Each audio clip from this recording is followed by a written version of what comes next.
தமிழ் உறவுகளுக்கு வணக்கம். நான் உங்கள் அன்பு தம்பி மொசே ஸ்டாலின் பாரதி. நீங்க எல்லாரும் உங்களுடைய சனநாயக கடமையை ஆற்றியிருப்பீங்க அப்படின்னு நம்புறேன். இன்னைக்கு 6 மணி நிலவரப்படி தொலைக்காட்சிகள் எல்லாம் சொல்லப்படுது 80% வாக்கு பதிவு செய்யப்பட்டிருக்குது அப்படின்ட்டு. இன்னைக்கு இதை பத்தி தான் நம்ம விரிவா தெளிவா பார்க்க போறோம். வாங்க காணொலிக்குள்ள போறோம். ஒரு சட்டமன்ற தேர்தல் திருவிழா என்பது 5 ஆண்டுகளுக்கு ஒரு முறைதான் நடக்குது. இன்று நடந்திருக்கிறது. அதுக்குதான் நம்ம வாக்களிச்சுட்டு வந்திருக்கிறோம். மீண்டும் 5 ஆண்டுகள் கழித்து, அதாவது தோராயமாக 2031 மீண்டும் சட்டமன்ற தேர்தல் திருவிழா நடப்பதற்கு வாய்ப்பு. அப்ப நம்மலாம் போய் வாக்களிக்கலாம்.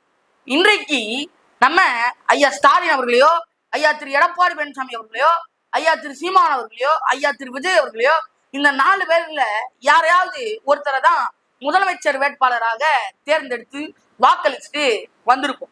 இதுல திமுகவை சார்ந்த ஐயா மு.க. ஸ்டாலின் அவர்கள், நான் வென்று வந்தேன் அப்படின்னா மகளிருக்கு மாதம் ரூபாய் 2000 வழங்குவேன் அப்படின்னு சொல்லியிருக்கிறார். இதுல ஐயா எடப்பாடி பழனிசாமி அவர்களும், நான் வென்று ஆட்சிக்கு வந்துட்டேன் அப்படின்னா நானும் 2000 ரூபாய் தருவேன் அப்படின்னு சொல்லியிருக்கிறாங்க. இதெல்லாம் தாண்டி தாவேக்காவை சார்ந்த ஐயா விஜய் அவர்கள், நான் மகளிருக்கு நான் வென்று வந்துட்டேன் அப்படின்னா 2500 ரூபாயா தருவேன் அப்படின்னு இன்னும் பல திட்டங்களை அறிவிச்சிருக்கிறாரு. ஆனா இதுக்கெல்லாம் மேல போய் ஐயா சீமான் அவர்கள், நான் என்னைக்குமே இலவசத்தை தரமாட்டேன், தவிர்ப்பேன், என்னுடைய மக்களினுடைய வாழ்வாதாரத்தை தரமாகவும் அருமையாகவும் உயர்த்துவேன் அப்படின்னு சொல்லியிருக்கிறார். இதெல்லாம் நீங்க கேட்டுதான் வாக்களிச்சிருப்பீங்க. இதற்கு மேல ஐயா ஸ்டாலின் அவர்கள் சொல்றாரு, நான் ஆட்சிக்கு வந்தேன் அப்படின்னா 8000 ரூபாய் கூப்பன் தருவேன் அப்படிங்கிறார். ஐயா எடப்பாடி பழனிசாமி அவர்கள், நான் 10,000 ரூபாய் கருணை தொகையை வழங்குவேன் அப்படிங்கிறார். ஐயா விஜய் அவர்கள், நான் ஆட்சிக்கு வந்தேன் அப்படின்னா தாய்மாமன் சீர் தருவேன், அண்ணன் சீர் தருவேன் அப்படின்னு சொல்றாரு. ஆனா ஐயா சீமான் அவர்கள், எக்கார்ந்து கொண்டும் பணங்காசிய மக்களுக்கு நான் இலவசமா தரமாட்டேன், நான் இலவசமா தர்றது உலகத்தரம் வாய்ந்த கல்வி, மருத்துவம், குடிநீர் அனைவருக்கும் இலவசம் அப்படிங்கிறாரு ஐயா சீமான் அவர்கள். இதெல்லாமும் கேட்டுதான் நீங்க வாக்களிச்சிருப்பீங்க. இதுல ஒவ்வொரு தொகுதிகள்லையும் போன் பண்ணி இல்ல வீடு தேடி போய் திமுகவா இருந்தாலும் சரி, அதிமுகவா இருந்தாலும் சரி, இப்ப வந்திருக்கக்கூடிய தாவேகாவா இருந்தாலும் சரி, ஒவ்வொருத்தருக்கும் போன் பண்ணி வீடு தேடி போயிட்டு 5000 ரூபாவோ, 2000 ரூபாவோ, 10,000 ரூபாவோ, 25,000 ரூபாவோ, இல்ல அண்டாங்குண்டா போட்டோ போட்டு ஒட்டி பீர் பாட்டிலோ கொடுத்துருக்குறாங்க. இதெல்லாம் மக்களே வந்து நம்ம கிட்ட பேசுறாங்க. நம்மளும் கேட்கிறோம், பாக்குறோம், படிக்கிறோம். மக்களும் இதை பொதுவா பப்ளிக்கா பேசிட்டு இருக்காங்க. அப்போ அவங்க அவ்வளவு கொடுத்தாங்களே வாங்க, இங்க இவ்வளவு கொடுத்தாங்களே வாங்குறியா என்று மக்களே வெளிப்படையா பொதுவா பேசிட்டு இருக்காங்க. அப்படி இருக்கக்கூடிய நிலையில நீங்க பொதுவா வாக்களிப்பீங்க.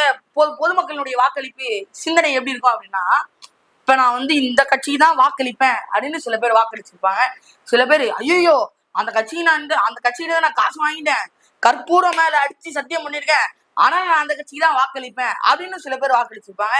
சிலர், எப்பா அவர் நடிகர்ப்பா, சூப்பரா நடிக்கிறாரு, ஏதோ மாற்றம் அணிகிறாரு, ஆனாலும் அவருக்கு வாக்களிப்போம் அப்படின்னு அடிச்சிருப்பாங்க.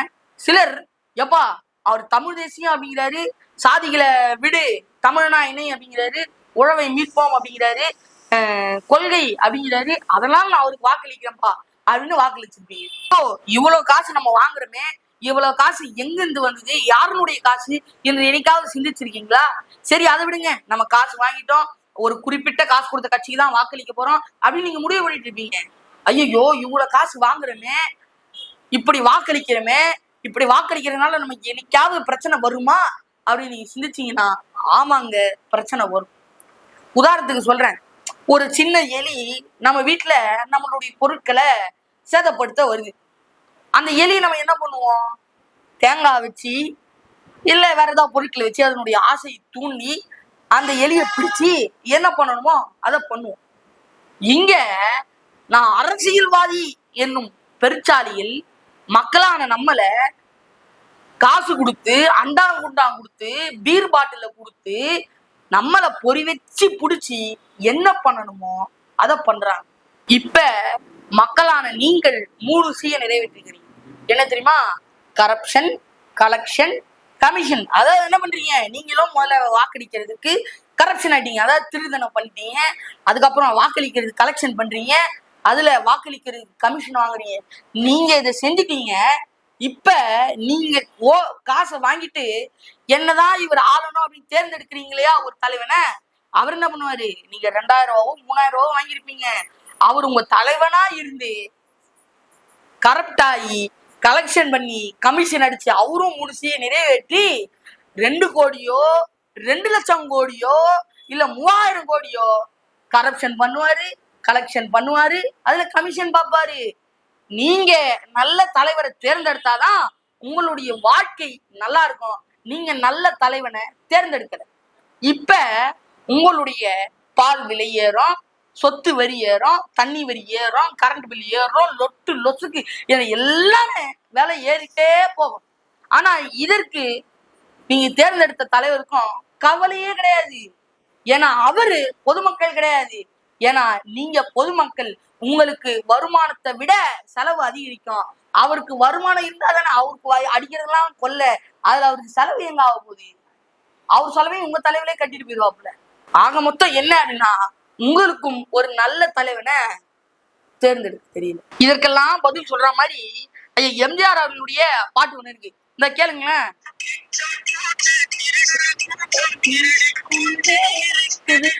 சட்டம் போட்டு தடுக்கிற கூட்டம் தடுத்து கொண்டே இருக்குது. திருடராய் பார்த்து திருந்தாவிட்டால் திருட்டை ஒழிக்க முடியாது. என்னங்க பாட்டு கேட்டீங்களா? திருடராய் பார்த்து திருந்தாவிட்டால் திருட்டை ஒழிக்க முடியாது. இவ்வளவு காலமாச்சு, இன்னைக்கு வரைக்கும் கூடவா உங்களால ஒரு சிறந்த அரசியல் தலைமை ஏற்க முடியல, அரசியல் ஆளுமையை தேர்ந்தெடுக்க முடியல? என்ன சொல்றது உங்களெல்லாம்? இவ்வளவு ஆண்டுகள் நீங்க திரும்பி திரும்பி ஓட்டு போடுறீங்க, இன்னைக்கு வரைக்கும் உங்களால ஒரு சரியான அரசியல் தலைவனை இவன் வந்தா நம்மளுடைய வாழ்க்கை பொருளாதாரம் முன்னேறிடும் அப்படின்னு ஒருத்தர் உங்களால் தேர்ந்தெடுக்க முடியலையே. ஓட்டு போட்டு நீங்க ஒரே இடத்துல இருக்கீங்க, உங்களுடைய வருங்கால தலைமுறையும் ஒரே இடத்துலதான் இருக்கிறாங்க. நீங்க மேல ஏறலையே, உங்களுடைய கிராஃப் எல்லாம் கீழே இறங்கிட்டே இருக்கே.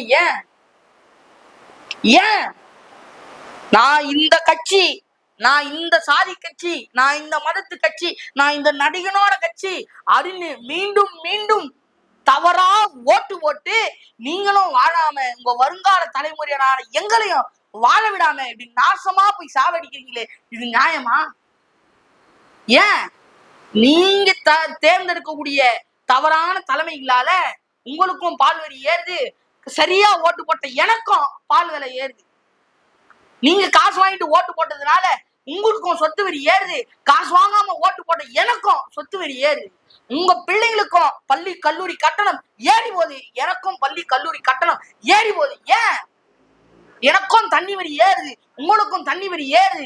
உங்களுக்கும் அத்தியாவசிய பொருட்களின் விலை உயர்வு ஏறுது, எனக்கும் அத்தியாவசிய பொருட்களினுடைய விலை ஏறுது. ஏன் நீங்க தவறான ஆளுக்கு வாக்களிச்சீங்க, அது பெரும்பான்மையான வாக்கா மாறுச்சு. நான் காசு வாங்காம உண்மையா நேர்மையா இவன் இலவசம் தரமாட்டான், இவன் வந்தா என்னுடைய வாழ்க்கை பொருளாதாரத்தை முன்னேற்றுவான், அதனால அவனை நம்பி நான் வாக்களிச்சேன். ஆனா என் வாழ்க்கை இங்க நாசமா போகுது. ஏன் நீங்க பண்ணக்கூடிய தவறு, நீங்க சரியான தலைமை ஏற்காதனால ஒட்டுமொத்த தமிழ்நாடு மக்களும் தவிக்கிறாங்க. ஐயோ அவங்க இவ்வளவு கோடி கடன் வாங்கிட்டானே, கொள்ளை அடிச்சு போயிட்டானே, ஐயோ இந்த பொண்ணை கற்பழிச்சிட்டாங்களே, ஐயோ என் புள்ள போதை அடிச்சுட்டு இப்படி போய் அறிவே இல்லாம கிடைக்கே, சுய சிந்தனையே இல்லாம இருக்கே, ஐயோ அங்க போதையை போட்டு இத்தனை பேரை கொலை பண்ணிட்டானே என்று 5 ஆண்டுகள்ல தவிச்சிங்களே. மறுபடியும் வெக்கமே இல்லாம காசை வாங்கிட்டு அதே கட்சிக்கு வாக்களிச்சிருக்கீங்களே, இதெல்லாம் நியாயமா? நியாயமா? சரி, நீங்களும் காசை வாங்கிட்டு இலவசத்தை வாங்கிட்டு, இலவசமே வேணாம், தரமான கல்வி தருவேன், தரமான மருத்துவம் தருவேன், உங்களுடைய வாழ்க்கை தரத்தை பொருளாதாரத்தை உயர்த்துவேன், தமிழ்நாட்டு தமிழும் தான் ஆளணும் அப்படின்னு சொல்ற தலைமைய உங்களால தேர்ந்தெடுக்க முடியல. காசு வாங்கிட்டு இலவசத்தை வாங்கிட்டு ஏதோ தமிழ்நாட்டுக்கும் அவங்களுக்கும் சம்மந்தமே இல்லாத தன்மைகளை தான் நீங்க தேர்ந்தெடுத்திருப்பீங்க. சரி போங்க, நாங்க நீங்க இலவசங்களை வாங்கிட்டு வாக்களிச்சிருப்பீங்க, ஆனா இலவசம் வேணாம் அப்படின்னு சரியான தலைமையை தேர்ந்தெடுத்த நாங்களும் உங்களோட இந்த 5 ஆண்டுகள்ல என்னென்ன சிரமப்பட போறோம் அப்படின்னு தெரியல, யார் வருவா அப்படின்னு தெரியல. 80% வாக்கு வந்திருக்கு அப்படிங்கிறாங்க, யார் வருவான்னு அவனுக்கு தான் தெரியும், என்னென்ன பாடுபடுத்த போறாங்க அப்படின்னா அவனுக்கு தான் தெரியும். சரி, நல்ல தண்ணியில சாக்கடை தண்ணி கலந்த மாதிரி நாடு நாசமா போகுது அப்படிங்கிறது மட்டும் உறுதியாச்சு. இதுக்கு மேல என்ன சொல்றது? நன்றி.